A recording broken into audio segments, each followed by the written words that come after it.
আজ আমি আপনাদের সামনে জব কার্ডের ফর্ম ফিল আপ। অনেক মানুষ ফর্ম পেয়েছে কিন্তু ফর্মটা কিভাবে ফিল আপ করতে হয় সে জানে না।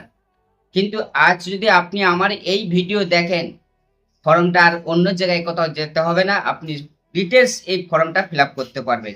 কিভাবে ফর্মটা ফিল আপ করবেন আমার স্ক্রিনের সাইডে দেওয়া থাকছে, আর আমি একটু একটার পর একটা সিস্টেম বলে দেবো। আপনি সেই সিস্টেমে যদি ফর্মটা ফিল আপ করেন, আপনাকে কোনো জায়গায় যেতে হবে না, আপনার কাজ হবে আপনি ভিডিওটা সম্পূর্ণ দেখবেন। এরপর আপনার কাজ হবে সর্বপ্রথম, যদি আপনি নতুন চ্যানেলে এসে থাকেন তাহলে চ্যানেলটি সাবস্ক্রাইব করবেন, পাশে বেল আইকনটি অন করে রাখবেন। এরপর চলুন, সাইডে স্ক্রিনে আপনি দেখতে পাবেন যে জনকল্যাণ সেবী জব কার্ডের আবেদনপত্র, প্রতি সমষ্টি উন্নয়ন আধিকারিক। এখানে আপনার ব্লক, আপনি যে ব্লকে আছেন সেই ব্লকের নামটি লিখবেন। তারপর হচ্ছে মহাশয়, আমি বলে যদি যদি আপনার নামে জব কার্ড করেন তাহলে আপনার নামটা লিখবেন। লেখার পরে তো পিতা এবং স্বামীর নাম, যদি পিতার নাম দিয়ে দেন পিতার নামটি লিখবেন। এরপর আপনার গ্রাম পঞ্চায়েতের নাম, আপনি যেখানে বসবাস করেন আপনার পঞ্চায়েত, সেই পঞ্চায়েতের নাম লিখবেন। তারপরে হচ্ছে যে গ্রাম পঞ্চায়েত স্থায়ী বাসিন্দা ও ভারতবর্ষের নাগরিক, আমার পরিবারে কোনো জব কার্ড নেই। যদি আপনি নতুন জব কার্ড করতে চান তাহলে জব কার্ড নেই এটা উল্লেখ থাকবে, ছিল তাহলে ছিল দেখবেন।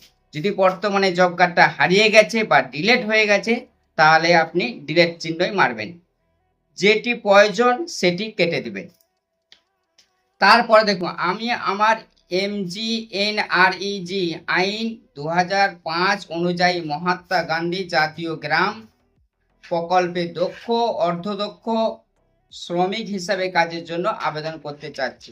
তারপরে আপনি তারিখটা বস করে দেবেন। এরপর আবেদনকারীর পুরো নামটা লিখতে হবে। তারপরে আবেদনকারীর সঙ্গে মোবাইল নাম্বার, যে আধার কার্ডের সঙ্গে মোবাইল নাম্বার যুক্ত থাকলে আধার কার্ডের সঙ্গে মোবাইল নাম্বারটা বস করে দিবেন। এরপরে ওর সাথে সাথে কি ডকুমেন্টস দিতে হবে আপনাকে, আধার কার্ড দিতে হবে, ভোটার কার্ড, আর ব্যাংকে পাসবইয়ের প্রথম পাতার জেরক্স, আর জাতীয় শংসাপত্র যদি থাকে তাহলে আপনি দিবেন। এরপর দ্বিতীয় পৃষ্ঠায় চলে আসুন, পারিবারিক তথ্য সংগ্রহে ফর্ম। আবেদনকারীর নাম, যে আবেদন করছে তার নামটা লিখবেন। তারপরে পরিবারের প্রধান সদস্যর নাম, পরিবারের যে প্রধান, যদি আপনি প্রধান হয়ে থাকেন তাহলে আপনার নামটা লিখবেন। বর্তমান ঠিকানা, আপনি যদি ওই এলাকায় বাস করে থাকেন, যেখানে বাস করে আছেন সেখানে পুরো ঠিকানাটা লিখতে হবে। আপনি যদি উড়িষ্যা থেকে পশ্চিমবাংলায় যে কোনো জায়গায় আছেন সেই জায়গায় বর্তমানে যেখানে উপস্থিত আছেন সেই জায়গার ঠিকানাটা লিখতে হবে। প্রথম হচ্ছে গ্রাম, আপনার গ্রামের নামটি লিখে দিবেন। তারপরে মৌজার নামটি লিখে দিবেন। তারপরে সংসদ নামটি লিখে দিবেন। এরপর গ্রাম পঞ্চায়েত, ব্লক, জেলা, পিনকোড নাম্বার বসিয়ে দিবেন। এরপরে হচ্ছে পরিবারের সদস্য তথ্য, মানে আপনার পরিবার যদি 4 জন থাকে তাহলে 4 জনের নাম পর পর বস করে দিবেন। পরিবারের সদস্যর নাম বস করে দিবেন, জন্ম তারিখ, লিঙ্গ, সে যদি জেনারেল হয় জেনারেল, বা ওবিসি, এসসি, এসটি হলে বস করে দিবেন। তারপরে তার ভোটার কার্ডের পুরো নামটা বস করে দিবেন, আধার কার্ডের নম্বর বস করে দিবেন, আর আধার কার্ডের সঙ্গে মোবাইল নাম্বার যেটা যুক্ত আছে সেই নাম্বারটা বস করে দিবেন।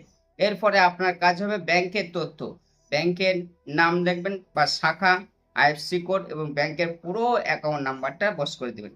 এরপরে আপনার আর কিছু কাজ নেই, আবেদনকারী স্বাক্ষর, এখানে পুরো নামটা বস করে দিবেন। যেটা রিসিভ আছে এই রিসিভে শ্রীমতী জায়গায় আপনার নামটা বস করে দিবেন। এই যখনই আপনি চলে আসবেন তখন এই রিসিভ কপিটা নিয়ে চলে আসবেন। ভিডিওটা যদি ভালো লাগে আপনারা চ্যানেলটি সাবস্ক্রাইব করবেন নেক্সট ভিডিও পাওয়ার জন্য।